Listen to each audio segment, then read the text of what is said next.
ईर्ष्या करिबा अनुचित। गोटिए गाँव रे धोबाटाए रहुथाए।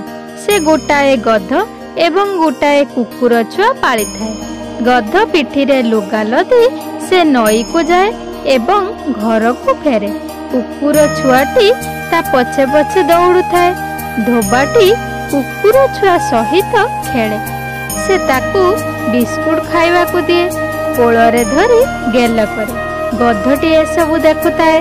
ता मनरे कुकुर प्रति ईर्षा हैला।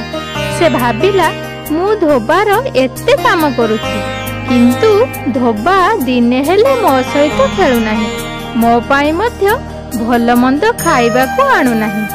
मु मालिक सह खेलिबी एहा भाबी से नदी कूल को गला। धोबा सेठी गछ तळे विश्राम नेउथाए। गध जाई सीधा सड़क ता कोଳରେ बसी पड़िला। तापरे से भं भं करी बुबाइला। धोबा प्रथमे डरी गला। से गध को ठेली देई पछकू घुंची गला। तापरे से भाबिला गधटी पागल होई गलानी बुधे।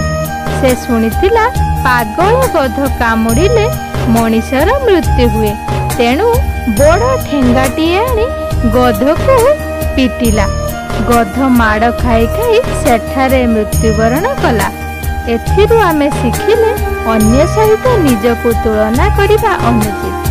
धन्यवाद।